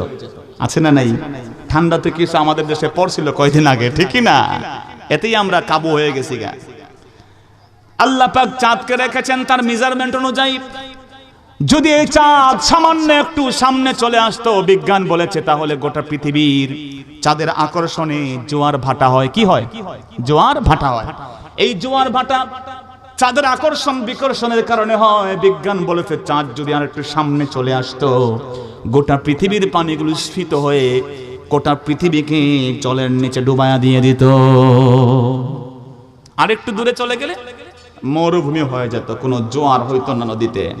তো বলেন, এগুলো সব তৈরি করেছেন সুন্দর করে যিনি, তিনি কে? আল্লাহ পাক সূর্য এবং চন্দ্রের পাশাপাশি আরো গ্রহ দিয়েছেন। এই পৃথিবীর দুইটা বড় গ্রহ হলো মঙ্গল এবং বৃহস্পতি। বিজ্ঞানীরা বলেছে এর মধ্যে প্রায় 11 লক্ষ থেকে 19 লক্ষ গ্রহাণু আছে, বিভিন্ন অণু আছে, গ্রহ থেকে বের হয়। এই গ্রহের যে অণুগুলো আছে মাঝে মাঝে তাদের সাথে ধাক্কা খায়, ধাক্কা এমন প্রচন্ড বেগে এগুলো পৃথিবীর দিকে ছুটে আসে যে আল্লাহ পাক এমন এক জায়গায় পৃথিবীকে রেখেছেন, এমন এক ডাইমেনশন, এমন এক মেজারমেন্টে পৃথিবীতে আঘাত করে না। গত 2018 সালে একটা গ্রহাণুর একটা উল্কা পিণ্ড পৃথিবীতে এসেছিল, পৃথিবীর কাছ দিয়ে গিয়েছে। বিজ্ঞানীরা বলেছেন এর ওজন ছিল, এর ভয়ঙ্কর ক্ষতির পরিমাণ ছিল 185টা হিরোশিমা নাগাসাকিকে ধ্বংস করার যে পারমাণবিক বোমা ছিল তার চেয়েও বেশি। আল্লাহু আকবার বলেন। এখনো হিরোশিমা নাগাসাকিতে সন্তান বিকলাঙ্গ জন্ম হয়। কথা বলেন ঠিক কি না? প্রিয় ভাইয়েরা আমার, আল্লাহ সুবহানাহু ওয়া তাআলা সেজন্য বলেছেন ইন্না কুল্লা শাইইন খালাকনাহু বিকদার। আমি আল্লাহ সব কিছু পরিমাণ দিয়ে, মিকদার দিয়ে, মেজারমেন্ট দিয়ে তৈরি করে দিয়েছি। পিঁপড়া তৈরি করে ছোট করে, মানুষকে যেই সাইজ দিয়েছেন, কেউ ছোট, কেউ বড়, কেউ উঁচা, কেউ লম্বা, কেউ ফর্সা, কেউ কালো, কেউ দাঁত উষা, কারো নাক ভসা, সব তৈরি করেছেন যিনি, তিনি কে? আল্লাহ সুন্দর দিয়েছেন। আল্লাহ কাছে ভালো লাগে, আপনার কাছে ভালো না লাগলে কিছু করার নাই, ঠিক কিনা বলে? এজন্য কারো কোনো আকৃতি নিয়ে কটাক্ষ করা যাবে যাবে না। আল্লাহ খুব রাগ হয়ে যান যে আমি বানাইলাম আর আমারে নিয়ে ফাজলামি করস, তোরে খবর করে দিব। নাউজুবিল্লাহ বলেন। আল্লাহ পিঁপড়া বানাইছেন ছোট। তো এক আল্লাহর ওলি নাকি বলেছেন, আল্লাহ এত বড় বট গাছ, এত বড় ধরা যায় না, এটার আপনি ফল দিয়েছেন এত ছোট। আর কদু গাছ, লাউ গাছ, এটার মধ্যে আপনি এত বড় কদু দিয়ে দিয়েছেন, হে লড়তেই পারে না নিজের, আর ধৈর্য কোন রকম বাসা থাকে, ঠিক কিনা বলেন? কদু গাছে দেখছেন না বড় বড় কদু, কদুই তো পরজীবী, আরেকজনকে ধরে ধরে বাঁচে, ঠিক কিনা? তার ফল এত বড়, আল্লাহ এটা কেমন বিচার আপনার? তা আল্লাহর ওলি নাকি পরে গিয়ে গাছের নিচে ঘুমিয়ে থাকলেন, বট গাছের নিচে। কথা বুঝেন নাই? বট গাছের দুঃখে তার জীবন যায় যে তোমার ফল এত ছোট। আহা, ঘুমাইছে, হঠাৎ করে বটের একটা ছোট্ট ফল মাথায় পড়ছে। কথা বুঝেন নাই? ঘুম ভেঙেছে, চিন্তা আবার করা শুরু করলো, ঠাস করে গিয়ে সাজদায় পড়ে কান্না শুরু করেছে একজনের কাছে। তিনি কে? মুরিদ বলল, হুজুর ব্যাপারটা কি? হঠাৎ করে ঘুম ভাঙার পরে আপনি সাজদায় পড়ে খালি হাউ মাউ করে কান্দেন, কারণ কি? কয় বেটা তুই বুঝবি না, আল্লাহ বাঁচাইছে আজকে আমারে, ঠিক কিনা? কারণ আমি আল্লাহর কাছে বলেছিলাম, আল্লাহ বট গাছের ফল এত ছোট কেন? যদি এই বট গাছে নারিকেল থাকতো, আর বড় বড় এক একটা তরমুজ থাকতো, আর কদু থাকতো, আর কুমড়া থাকতো, তুই আর পিস সামনে খুঁজতে পাইতি না। কথা কোন ঠিক না? তা আল্লাহ বুঝে শুনে বানাইছেন, পিঁপড়া বানাইছেন ছোট্ট করে, ঠিক কিনা? চোখে দেখি না। বিজ্ঞানীরা বলেছে পিঁপড়া ছোট রাখাটাই আল্লাহর বিধান, এটা বড় বানান নাই। পিঁপড়া এত বেশি পৃথিবীতে আছে, বিজ্ঞানীরা বলেছে পৃথিবীর যতগুলো পিপিলিকা আছে, প্রাণী বিজ্ঞানীরা বলছে সব পিঁপড়া এক পাল্লায় নাও, আর পৃথিবীর 700 কোটি মানুষকে আরেক পাল্লায় নাও, পিঁপড়া আর মানুষের ওজন সমান হয়ে যাবে। সুবহানাল্লাহ বলেন। একজন মানুষের বিপরীতে 10 থেকে 12 লক্ষ পিঁপড়া আল্লাহ তৈরি করে দিয়েছেন। সুবহানাল্লাহ বলেন। কত শক্তি পিঁপড়ার, ঠিক কিনা বলেন? আমরা তো পা দিয়ে চ্যাপ্টা করে ফেলি। বিজ্ঞানীরা বলেছে না না, পিপিলিকা যেন তুমি কোনো প্রাণী না, ছোট্ট যে পিঁপড়া, তোমার যে ওজন আছে, শাহবন্দরের আমার মামারা বলেন, আপনার যে ওজন আছে, আপনার ওজনের চেয়ে 2 গুণ ওজন কান্দে দিলে হাঁটতে পারবেন? আপনার ওজন আছে 60 কেজি, 120 কেজি দিলে হাঁটতে পারবেন? শাহবন্দর থেকে দীপিয়া যাইতে পারবেন? এই যে হালগড় পারবেন না। আপনি তো বলেন বাবা কি দিলা, এত নিয়ে খারাইতেই পারে না, ঠিক কিনা? কিন্তু পিঁপড়া, ছোট্ট পিঁপড়া, বিজ্ঞান বলেছে পিঁপড়াকে তার যে ঠ্যাংগুলো দিয়ে হাঁটে, তার কাঁধের উপরে যে ছোট্ট ছোট্ট খাদ্যের কণা তুমি দেখো, আমরা মেপে দেখেছি একটা পিঁপড়ার চেয়ে তার মাথার উপরের ওজন কমপক্ষে 7 গুণ বেশি। অনেক স্ট্রং করে আল্লাহ বানিয়েছেন, সব কার কি লাগবে বুঝে শুনে বানিয়েছেন, কারণ তিনি স্রষ্টা, তার জিনিসটা তিনিই বুঝেন। কথা বলেন ঠিক কি না? এই জন্য আল্লাহ বলেছেন আল্লাযী খালাকা ফাসাওয়া ওয়াল্লাযী কদ্দারা ফাহাদা, যিনি মানুষকে সুন্দর করেছেন, তৈরি করেছেন, এবং শুধুমাত্র সুন্দর করে তৈরি করেন নাই, তার মেজারমেন্ট, তার পরিমাণটাও নির্বাচন করে দিয়েছেন কে? এই পৃথিবীতে আকাশ বাতাস আল্লাহ সাজিয়েছেন, আকাশের মধ্যে একটা পাওয়ার দিয়েছেন, জমিনে পাওয়ার দিয়েছেন, যার নাম দেওয়া হয়েছে ল অফ গ্র্যাভিটি, যাকে আমরা বলি মাধ্যাকর্ষণ শক্তি। জোরে বলেন কি ভাই? মাধ্যাকর্ষণ শক্তি। 1965-তে স্যার আইজ্যাক নিউটন, নাম শুনছেন না ওনার বিজ্ঞানী? আইজ্যাক নিউটন 1965-তে উনি একবার আপেল বাগানে বসেছিলেন, হঠাৎ করে একটা আপেল পড়ল টপ করে। আমরা হলে দৌড়ে গিয়ে ছুরি কই, তাড়াতাড়ি আয়, এই নিয়ে আমরা এটা খাইতাম। কথা কোন ঠিক কিনা? আর বলতাম মাশাআল্লাহ একটা ফরমালিন মুক্ত আপেল পাইছি। কিন্তু স্যার আইজ্যাক নিউটন বললেন, বেটা আপেল তুমি আকাশ থেকে নিচে পড়লা কেন? উপরেও তো যাইতে পারতা। কথা বুঝেন নাই? চিন্তা ভাবনা কি চিন্তা করছেন আপনি? তিনি চিন্তা করে বাইর করলেন যে এটা আসছে যেহেতু উপর থেকে নিচে, তাহলে আলটিমেটলি এই জমিনের একটা পাওয়ার আছে, পাওয়ার, যে পাওয়ারে সে উপরের বস্তু তার দিকে টান দেয়। এইটার নাম হচ্ছে ল অফ গ্র্যাভিটেশন, মাধ্যাকর্ষণ শক্তি। 1965 থেকে প্রায় 22 বছর গবেষণা করে 1987-তে 1687-তে 1665 থেকে 1687 পর্যন্ত প্রায় 22 বছর গবেষণা করে করে তিনি বলে দিলেন, এই পৃথিবী মানুষ শোনো, এই পৃথিবী এবং আসমানের দুইটা শক্তি আছে, এই শক্তির বলয়ে দুটো টিকে আছে। বলেন না সুবহানাল্লাহ। আল্লাহ বলছেন তুমি আসমানের দিকে তাকাও, আমি আল্লাহ আসমানকে তৈরি করেছি বিগাইরি আমাদ, এই আসমানের নিচে কোনো পিলার নাই। জমিনে ঘুরতে গিয়ে তুমি এই ছোট্ট একটা প্যান্ডেল তৈরি করতে গিয়ে পিলার দিয়েছো কতগুলো, কিন্তু বিশাল আকাশকে আমি আল্লাহ সাজিয়ে রেখেছি, কোনো পিলার দেই নাই। কারণ এই আসমান এবং জমিনকে আল্লাহ ধরে রেখেছেন একটা পাওয়ার দিয়ে, তার নাম হলো মাধ্যাকর্ষণ শক্তি। সুবহানাল্লাহ।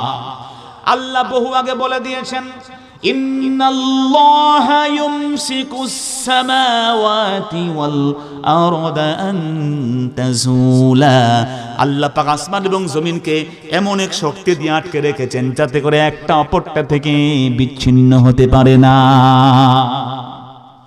1687-তে স্যার আইজ্যাক নিউটন যেই কথা বললেন, সেই কথা আমার আল্লাহ 1500 বছর আগে বিশ্ব মানবতাকে জানিয়ে দিয়েছেন। ঠিক কিনা বলেন? তাহলে বিজ্ঞানের ভিতরে কোরআন মজিদের ভিতরে বিজ্ঞানের ইন্ডিকেশন আছে না নাই? জোরে বলেন। যা আছে নির্ভুল, যা আছে অথেন্টিক, যা আছে আনচেঞ্জেবল। জোরে বলেন না সুবহানাল্লাহ।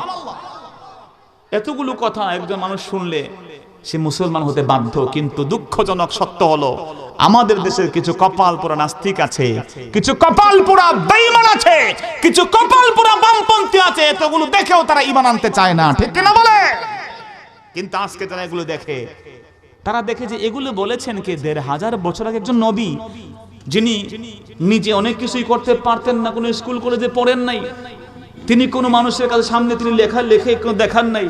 তিনি এমন মানুষ যার সময়ে এই সমস্ত ল্যাবরেটরি ছিল না, যার সময়ে দূরবীক্ষণ যন্ত্র ছিল না, যার সময়ে এমন কোন উদ্ভাবনের কোন ইনস্ট্রুমেন্ট ছিল না, কোন প্রকারের গবেষণা ছাড়াই সব কিছু তিনি বলেছেন। কারণ তিনি তার মুখ দিয়ে, জবান দিয়ে কিছু বলান না, যিনি বলান তিনি হচ্ছেন আল্লাহ।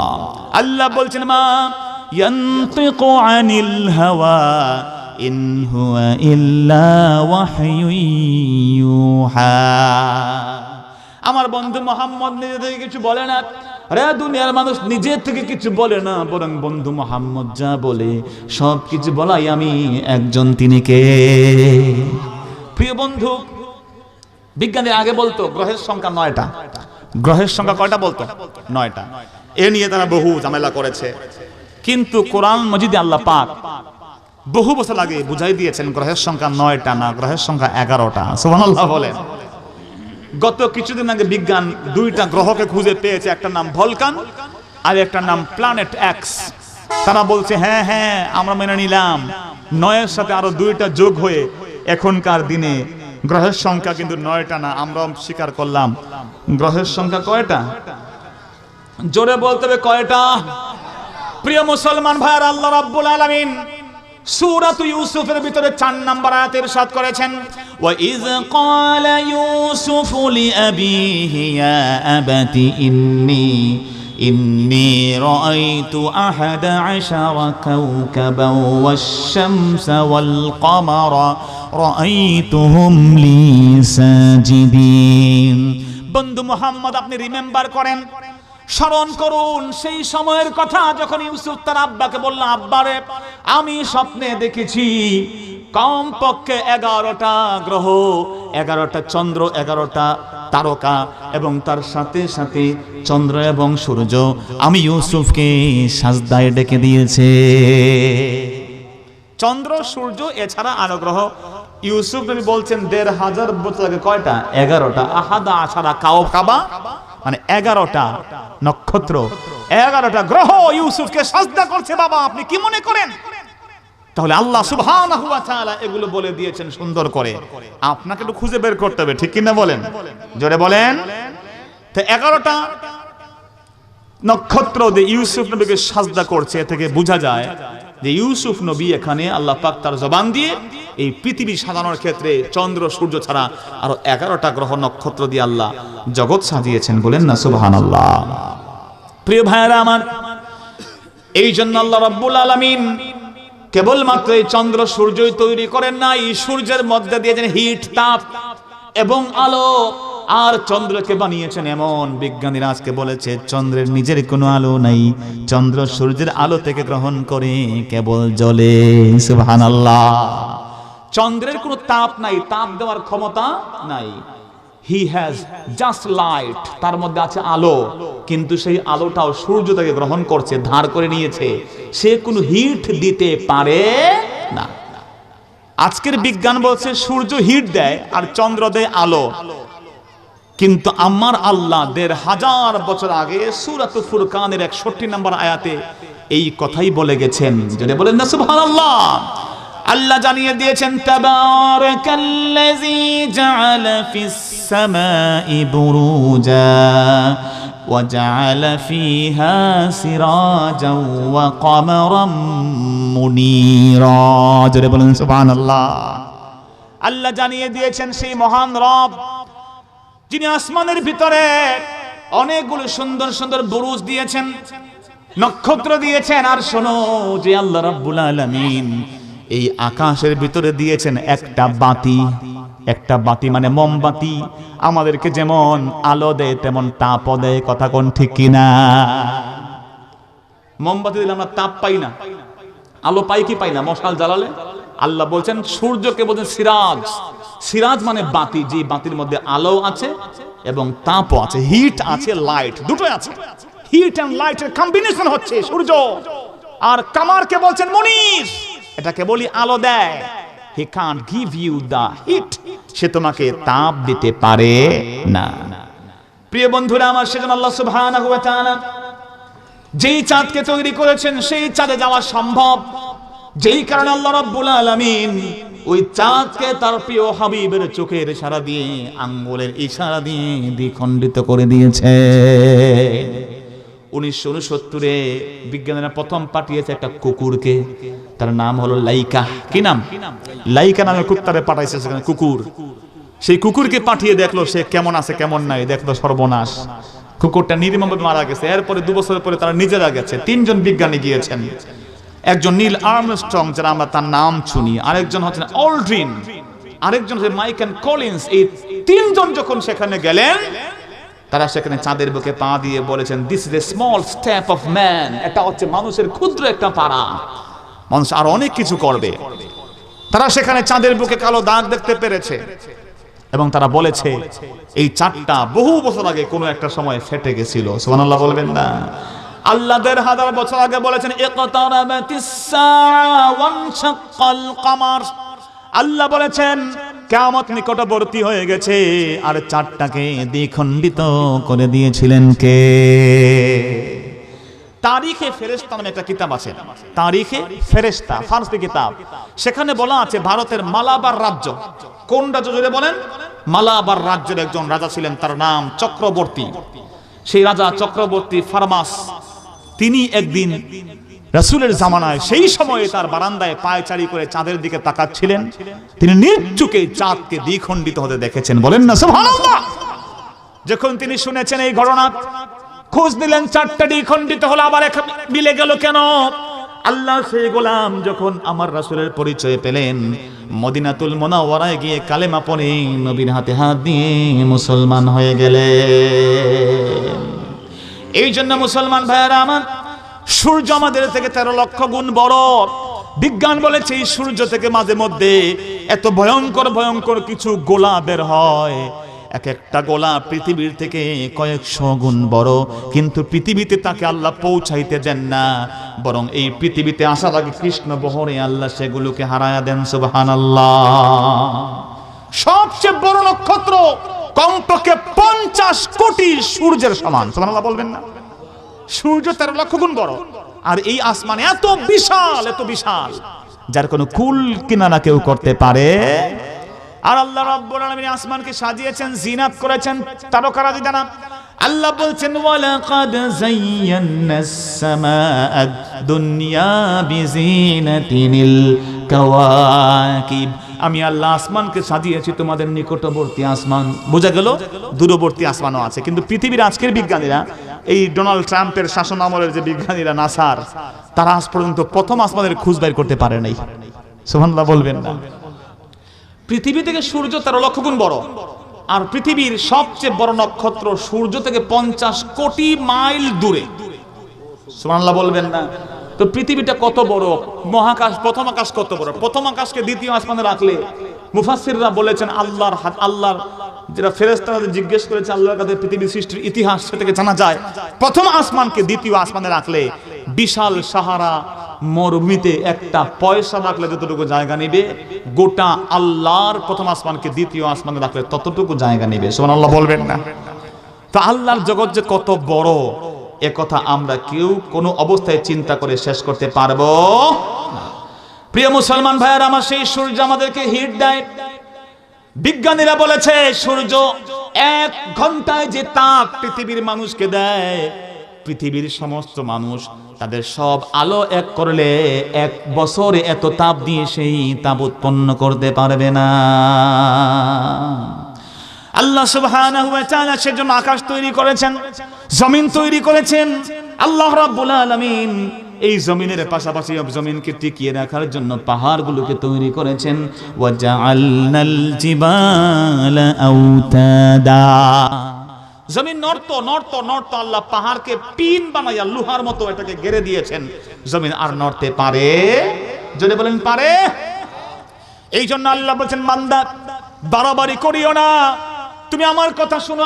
আনতুম আশাদ্দু খালকান আমিস সামাউ বানাহা রাফা'a সামকাহা ফাসাওয়াহা ওয়া আগতাশা লাইলাহা ওয়া আখরাজা দুহাহা ওয়াল আরদা বা'দা যালিকা দাহাহা।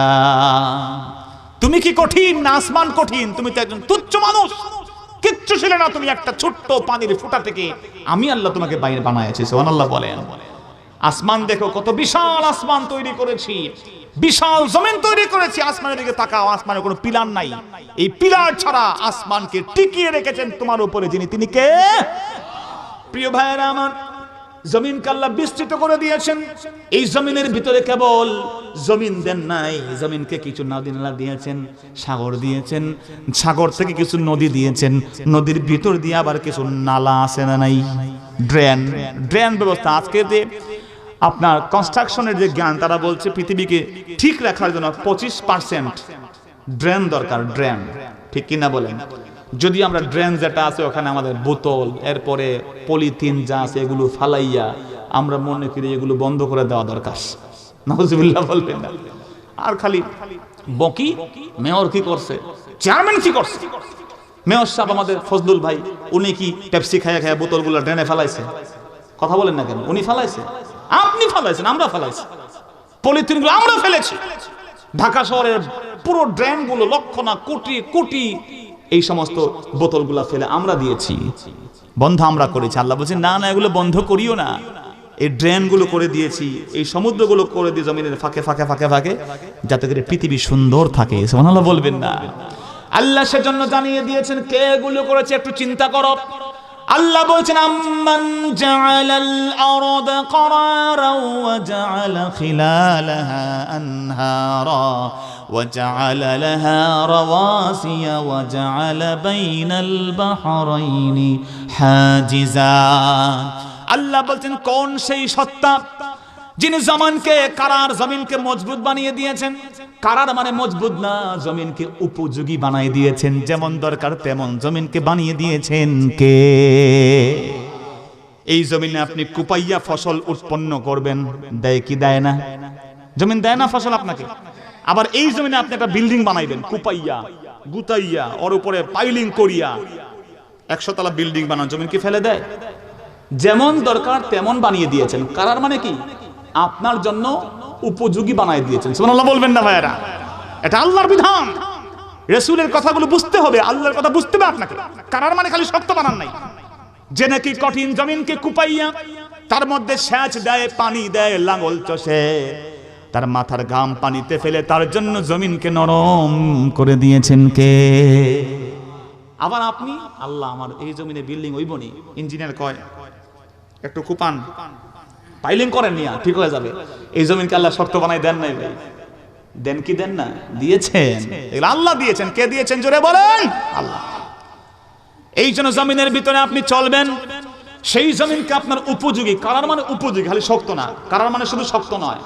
রাসূল বলেছেন বিয়ে আমার সুন্নত, আর নিকাহু মিন সুন্নতি। বিয়ে আমার কি?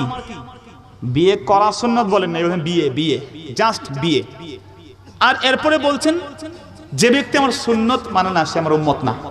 বলেন নাই যে বিয়ে করে না সে আমার উম্মত না। কথা বুঝতে পেরেছেন? আমরা কিন্তু অনেক সময় বলি অনুবাদ করতে গিয়ে যে বিয়ে করে না সে আমার উম্মত না। না না না না ভাই, বিয়েটা সুন্নত, মাঝে মাঝে বিয়ে না করাও সুন্নত। কথা বুঝেন নাই? আপনি বলবেন হুজুরে কয় কি, ভাই না তুমি কও কি? বিয়ে করা এতদিন শুনলাম সুন্নত, তুমি এখন বললা বিয়ে না করা সুন্নত। আমি বলি মামা চিন্তা করেন না, আপনার বিয়ে হবে ইনশাআল্লাহ। তবে বিয়েটা তো বুঝতে হবে, বিয়া খালি মজা এটা না, বিয়ের মধ্যে ঝামেলা আছে না নাই? কথা কন। যেমন দেখেন কারো টাকা পয়সা আছে, শারীরিক শক্তি আছে, যদি সে এখনই বিয়ে না করে সে খারাপ কাজে লিপ্ত হতে পারে, তার জন্য বিয়ে করা সুন্নত না ফরজ। সুবহানাল্লাহ বলবেন না? আর যে টাকা পয়সা আছে, শারীরিক শক্তি আছে, হি ক্যান কন্ট্রোল হিমসেলফ, নিজেকে কন্ট্রোল করতে পারবে, একটু দেরি করে বিয়ে করা সুন্নাত। আর যদি কারো শক্তি নাই, টাকা পয়সা কিচ্ছু নাই, হি কান্ট স্যাটিসফাই হিজ ওয়াইফ, তার বিবিকে সে ঠিকভাবে সন্তুষ্ট করতে পারবে না, তার জন্য বিয়ে করা হারাম। কথা বুঝতে পেরেছেন? আবার শারীরিক শক্তি আছে কিন্তু টাকা নাই, পয়সা নাই, চাল চুলো কিচ্ছু নাই, চাকরি নাই, নকরি নাই, টিন একটা আছে, এ দিয়ে আবার পানি পড়ে, ঠিক কিনা? আছে না নাই? এমন দুঃখজনক গরিবী হাল বাংলাদেশে আছে না নাই? খালি বাংলাদেশ খালি পদ্মা সেতু দিয়ে উন্নতি হইতেছে, কথা কোন ঠিক কিনা? আর বহু মানুষ বাংলাদেশে না খেয়ে মরছে, নিজের টাকার জন্য কিডনি বিক্রি করছে, এমন বাংলাদেশের চিত্র আছে না নাই? এগুলো বললে তো আবার মামলা হয়ে যাবে, ঠিক কিনা বলে? ভাইরা আমার কষ্ট নিয়েন না, বাংলাদেশের বহু জেলা উপজেলা আছে, থানার ভিতরে থানার পুলিশ অফিসার লিখে দিয়েছে কিডনি বেচা কিনা এখানে হয়, খবরদার দললে খবর আছে। কিডনি এমনিতেই কেউ বিক্রি করে না, কিডনি এমনিতেই নেশা করার জন্য কেউ বিক্রি করে না, কিডনি বিক্রি করে অল্প দুঃখে করে না। কথা বলেন ঠিক কিনা? আপনাকে সে অভাব পূরণ করে। তো যেই ছেলে বিয়ে করবে কেমনে, তার চাল চুলো কিছু নাই, তার জন্য বিয়ে না করাই সুন্নত। বিয়ে করে আবার শ্বশুর বাড়ির আরেকটা ঝামেলায় পড়বে, ঠিক কিনা বলেন? তাতে স্ট্যাটাস মেনটেন করতে হবে, রোজা রাখবে, সে অন্য কোনো ওয়েতে সে নিজেকে কন্ট্রোল করবে, রোজা বেশি বেশি রাখবে। বিয়ে না করার সুন্নত আছে না নাই? তো খালি বিয়ে সুন্নত শুনে খালি কবুল কবুল বলে কোর্ট ম্যারেজ করিয়েন না, ঠিক কিনা বলে? আমি শেষ করবো ভাইয়ারা খুব অল্পের মধ্যে, 5-7 মিনিটের মধ্যে। পরে আমাদের যে ভাই আছেন আসবেন, আমি 5 মিনিট 9:15 ছেড়ে দেবো ইনশাআল্লাহ। প্রিয় ভাইয়ারা দেখেন তো আল্লাহ কি বানিয়েছেন? আল্লাহ বলছেন দেখো এগুলো কে বানিয়েছি, খালি জমিন বানাই নাই। ওয়া জাআলা ফিহা, আমি এর মধ্যে কিছু খিলালাহা আনহারা, জমিনের মাঝে মাঝে মাঝে মাঝে কিছু আনহার, নদী দিয়ে দিয়েছি। কেন দিয়েছি এগুলো? কারণ এই নদী হয়ে নালা হয়ে তোমাদের ময়লা আবর্জনা মরা পচা যা আছে সবগুলো নদী হয়ে জোয়ারের ধাক্কা দিমু, নদী হয়ে জোয়ার গিয়ে নদী নালা আপনারা বরিশালের দ্বারা গেলে দেখতে পারতেন, আমাদের এখন তো নদী নাই, ঠিক কিনা বলেন? নদী হয়ে সমুদ্রের ধাক্কা আসে, নদীর ধাক্কা গিয়ে আমাদের বরিশালে আমি দেখেছি ঘর বাড়ির ভিতরে গিয়ে পানি ঢুকে, ঘর বাড়ি বলতে ঘরের পাশে যে নালাগুলো করা আছে তাদের গোসলের জায়গা সব এভাবে ঢুকে আবার ভাটার সাথে সব টান দিয়ে সমুদ্রে নিয়ে যায়। সুবহানাল্লাহ বলবেন না? তো আমার এক বন্ধু ছিল দুষ্ট, নাম বলে আপনারা চিনে ফেলতে পারেন, শশীনাজন পড়তে গেছি, আমারে কয় বন্ধু দেখবি একটা কারামত। কি কারামত? কয় দেখবি এই যে পুকুরটা, এই পুকুরটার এমন কারামত, প্রতিদিন আসরের বেলা এখানে এমনি পানি উঠে যায় যাতে লোকজন গোসল করতে পারে, অজু করতে পারে। কথা বোঝেন নাই? তা আমি তো বুঝি নাই, ভাবছি আসলেই মনে হয় কোনো কারামত। অজু করতে যাই দেখি পানি উপরে উঠে যায়। তো পরে শুনলাম যে পানি আসলে এমনিতে উপরে ওঠে না, পুকুরের সাথে নিচ দিয়ে পাইপ দিয়ে নদীর সাথে কানেকশন করা আছে। কথা বোঝেন নাই? জোয়ারের সময় এমনি ধাক্কা দেয়, পাইপ দিয়ে পুকুরে পানি উঁচু হয়ে যায়। নাউজুবিল্লাহ বলবেন না আলহামদুলিল্লাহ বলবেন, আপনারা জানেন। তো আমি মোটামুটি 1 মাস এমন দুষ্টামির শিকার ছিলাম। কথা বোঝেন নাই? দুষ্ট মানুষ আছে না নাই? বন্ধু বান্ধবকে নিয়ে দুষ্টামি করছে, আল্লাহ তাকে মাফ করুন, বলেন না আমিন। তো মোটামুটি এইভাবে পুকুরে কোনো ময়লা পড়লে মরাটরা যা আছে সব টান দিয়ে আল্লাহ সমুদ্রের পানি আল্লাহ বানাইছেন লবণ পানি। কি পানি ভাই? লবণ পানি। সেই পানি খাওয়া যায় না। আপনি বলেন কেন আল্লাহ লবণ পানি বানিয়েছো তুমি? কেন এটা মিঠা পানি দাও নাই? কারণ মিঠা পানি দিলে সমস্যা হতো। তাম পৃথিবীর মানুষ যে ওয়েস্টেজ গুলো দেয়, যেই আবর্জনাগুলো পৃথিবীর মানুষ দেয়, সমুদ্র বুক ভরে সব ভাটার সাথে টান দিয়ে নিয়ে নেয়। তারা লবণ পানি দিয়ে সব কিছুকে ফিনিশ করে নতুন করে পিউরিফাইড পানি মানুষকে দিয়ে দেয়। সেই সমুদ্রের উপর বিজ্ঞানীরা গবেষণা করেছে।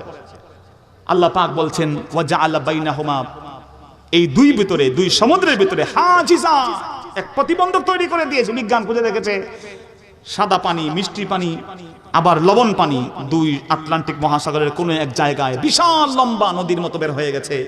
দুই পানি আপনারা ভিডিও সার্চ করলে পাবেন, 2 রঙের পানি, কেউ কারো সাথে মিশে না। ওদের মধ্যে ব্যারিয়ার, বাধা দিয়েছেন কে? কোনো কিছু খুঁজে পায় না কোথায় বাধা, কোনো বাধা নাই, কিন্তু বাধাটা দিয়েছেন কে? এই বাধা সারা অতিক্রম করে, কিন্তু মানুষ বাধা মানতেই চাই না। ঠিক কিনা বলেন? কোথায় খালি বাধা আছে সব আমরা উপরে ফেলতে চাই। ঠিক কিনা? এই সমুদ্রের উপরে এক বান্দা আল্লাহর গবেষণা করেছে, তার নাম W.D. কস্তা। কি নাম? W.D. কস্তা। উনি অনেক আগে তিনি কালেমা পড়ে মুসলমান হয়েছেন। অনেক বড় একজন বিজ্ঞানী, প্রায় 1800 পৃষ্ঠার বই লিখেছেন সমুদ্র বিজ্ঞানের উপর। কিন্তু তাকে একজন আল্লাহর গোলাম বই দিলেন। বই দেওয়ার পরে কোরআন শরীফ পড়লেন। কোরআন শরীফ পড়ে আল্লাহর বান্দা কয়েকদিন পরেই তিনি একজন মুসলমানের কাছে চলে গেলেন, গিয়ে বলেন, এই মুসলমান, তোমাদের নবী কোনোদিন সমুদ্রে গেছেননি? কয় না তো। নেভার। রাসূলুল্লাহ মানা করছেন, সমুদ্রে যাইতে নিষেধ করছেন। কও কি? তাহলে হাতটা বাড়াও, আমি মুসলমান হইতে চাই। সুবহানাল্লাহ বলবেন না? মুসলমান বলল, ব্যাপারটা কি? কয় ভাই রে ভাই শোনো, আমি প্রায় 1800 পৃষ্ঠা 40 বছর সমুদ্রে ঘুরে ঘুরে সব কালেক্ট করে দেখেছি। সমুদ্র সম্পর্কে যা যা লিখেছি, কোরআন শরীফ যখন পড়লাম দেখলাম তোমাদের নবী মুহাম্মদের 1000 বছর আগে আমি 40 বছর গাইটা যা বাইরে করছি তিনি তাই বলে দিয়ে গেছে। মুসলমান বলল, তো তখন মুসলমান হও নাই কেন? তখন মনে করছি কি জানো, আমি যেমন 40 বছর ঘুরছি, মনে হয়েছে মুহাম্মদ 42 বছর ঘুরছে। কথা বলছেন? আমি ভাবছিলাম উনি মনে হয় সমুদ্র ঘুরে ঘুরে এগুলো লিখছে, কিন্তু না, যখন বুঝতে পারলাম যে এই ভদ্রলোক কোনোদিন সমুদ্রে ভ্রমণ করেননি, তিনি এমন নিখুঁত নির্ভুল অথেন্টিক তথ্য দিয়েছেন, একটাও বানাই বলেন নাই। এই সমুদ্রের মালিক যিনি, তার জবান দিয়ে তা সব বের করে দিয়েছেন। সুবহানাল্লাহ। এই জন্য ভাইরা সংক্ষিপ্ত কথা হলো এটা, যে কোরআন পাক বিজ্ঞানের বই নয়, কিন্তু কোরআন পাকে যা বিজ্ঞানের ইনস্ট্রাকশন আছে, ইন্ডিকেশন আছে, যেই সমস্ত দিক নির্দেশনা আছে, সেগুলো অভূতপূর্ব, সেগুলো অথেন্টিক, সেগুলো নির্ভুল, সেগুলো পৃথিবীর কোন জমিনের মানুষ আজ পর্যন্ত একটা তথ্য ভুল তা প্রমাণ করতে পারে? কিয়ামত পর্যন্ত পারবে? জোরে বলেন পারবে? বিজ্ঞানীরা বহু জায়গায় কোরআনে পাকের কাছে সারেন্ডার করে মুসলমান হতে বাধ্য হয়েছে। সুবহানাল্লাহ। আল্লাহ পাক সেই কোরআনে পাকের যে শিক্ষা তা আমাদের নেওয়ার তৌফিক দান করুন, আমিন। আল্লাহ সুবহানাহু ওয়া তাআলা আজকের মাহফিলকে কবুল করুন, আমিন। আমাদের নাজাতের জরিয়া বানায় দেন, আমিন, আল্লাহুম্মা আমিন।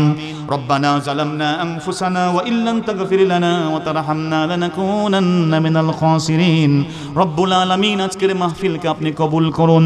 সালাতু সালামের হাদিয়া আপনার হাবিবের দরজা মদিনাতুল মুনাওয়ারাতে পৌঁছায়া দিন।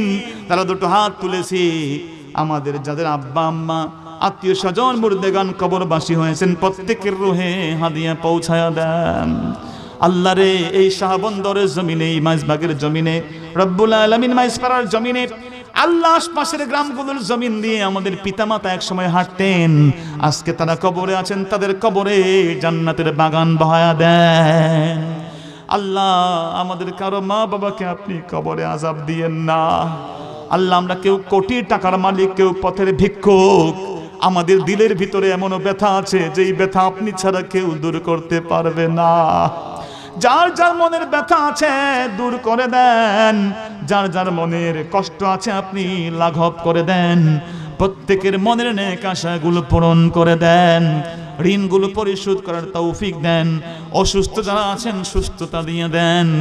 আয় আল্লাহ, যার যার মনে নেক আশা আছে পূরণ করে দেন।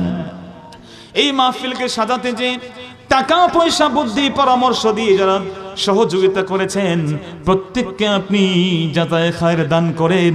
বিদেশের জমিন থেকে অনেকে দোয়া চেয়েছেন, মেহেরবানি করে কবুল করে নেন। অনেকে অসুস্থ, আল্লাহরে আপনি সুস্থতার নিয়ামত দিয়ে মালামাল করে দেন। কিয়ামত পর্যন্ত এই মাহফিল যেন আয়োজন হয়, আমাদের সন্তানরা যেন আমাদের জন্য দোয়া কবরে পাঠায়, সেই তৌফিক আপনি দান করেন। এই সোনার বাংলাদেশকে আপনি হেফাজত করেন, কোরআন শরীফের নূর দিয়া বাংলাদেশকে আপনি উজালা করে দেন। তাকাব্বাল মিন্না ইন্নাকা আনতাস সামিউল আলিম ওয়া তুব আলাইনা ইয়া মাওলানা ইন্নাকা আনতাত তাওয়াবুর রহিম। বিফadli সুবহান রাব্বিকা রাব্বিল ইজ্জাতি আম্মা ইয়াসিফুন ওয়া সালামুন আলাল মুরসালিন ওয়ালহামদুলিল্লাহি রাব্বিল আলামিন। আমিন। আসসালামু আলাইকুম ওয়া রাহমাতুল্লাহ।